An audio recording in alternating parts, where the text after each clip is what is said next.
storming has long been a college basketball tradition, but as more players keep getting injured, so are the calls to ban the practice. On Saturday, Duke's 7-footer Kyle Filipowski hobbled off of the court. You're going to see it right here, what happened, with a sprained ankle after that massive crowd invaded the court celebrating Wake Forest's upset win. His teammates then ran in to protect him and get him off the court as fast as possible.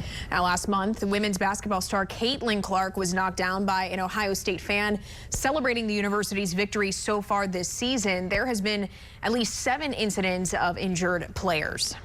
To talk more about the dangers of court storming and what the practice really means for college basketball as we know it. Joining us now is Eric Mitchell, national sports analyst and president of Life Flip Media. So Eric, traditionally, storming the court was reserved for like those huge moments, right? So what's happening now? Why are we seeing this more often? And unfortunately, these players are getting hurt. Absolutely. Number one, it's a tradition that's usually national championship game, Final Four, March Madness, a few weeks away. That's when it's normal to see this. Not, okay, Wake Forest beating Duke, yes, they're rivals, but nothing like they act like they won the national championship. And you showed the Caitlin Clark injury, which is going to come up again as a topic because she's 51 points away from breaking the all-time record and holding it. I mean, what kind of security? We have to keep these players' safety first. We live in a crazy world. But storming the court caused a lot of injuries. That could affect Duke's season, and that could affect that young man's draftability in the NBA. And that's another thing that players have to worry about, especially with NIL being so popular. Well, there's millions of dollars on the line for these players who are also getting paid for name, image, and likeness. Yeah, and I mean, I think it's worth acknowledging, obviously, like you acknowledge, it's for these really big games. And of course, these fans, how incredibly excited they are. And it's kind of figuring out, is there a line where you can express that excitement without people getting hurt? I want to get your response on Duke's coach calling on the practice to be banned because he said it poses a threat to players. So let's listen to that. Ban court storming.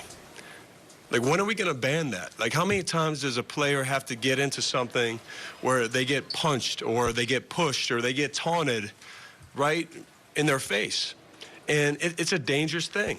But you look around the country and Caitlin Clark, something happens. And now Flip, I don't know what his status is going to be. He sprains his ankle. And it's one thing, like when I played, at least there was 10 seconds in the court, you would storm the court. Now it's the buzzer doesn't even go off and they're running on the floor.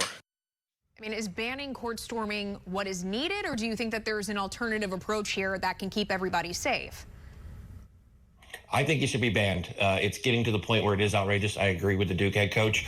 It's crazy. They're on the court before the buzzer goes off. The college football, I've seen it firsthand. This season, they were really good at trying to keep players off the field. Right here in Texas, of course, we have the Red River Showdown between UT and Oklahoma, and they warned the fans for the entire fourth quarter. Do not storm the field. You will be arrested. Put ropes up. It's unfortunate that you have to do that, but you don't see them storming the court in the NBA. It shouldn't be happening in college. Got to keep player safety. That is the utmost importance. It's great to be excited. I don't think it's going to affect attendance. Fans are rabid fans of college sports. It just, you don't need to be on the court going and hurting another player. Maybe it's intentional, maybe it's not, but it's still dangerous. Those guys need the right to get off the court and get safely where they're back.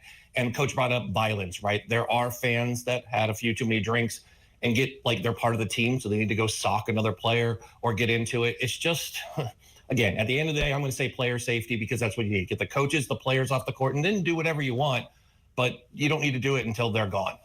And listen, this, to be clear, this could be the difference between one of these players having a future in this sport or not, if the injury is severe. So who is responsible for the safety of the players and the people who are attending? And, as we saw, their media also on the court trying to get pictures and video. So who is responsible to keep people safe?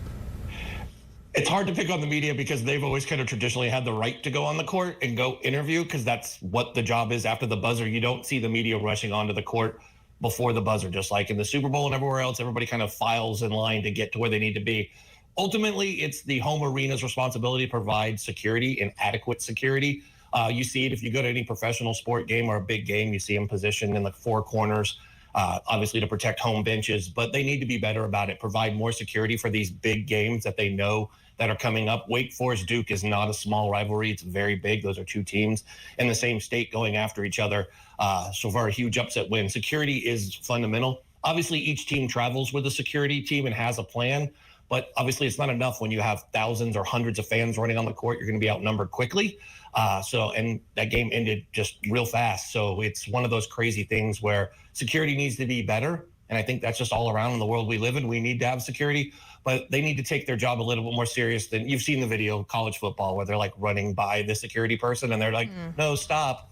I think you need to take it a little bit more serious and think of, like we've all said here, player safety. This also goes into March Madness. We are just a few short weeks away, and Duke is seriously in contention. And without their big 7-footer, which is a big deal, what does that mean? What if they go on a losing streak and somehow they don't make it? Well, who's to blame? Now we're gonna go back to this issue right here where his injury caused him to miss 5, 6 games. So these are all things we have to take into consideration. And that was certainly something our team was discussing, keeping March Madness in mind, as this discussion is happening right now. Well, national sports analyst Eric Mitchell, thank you so much for your insight. Appreciate it.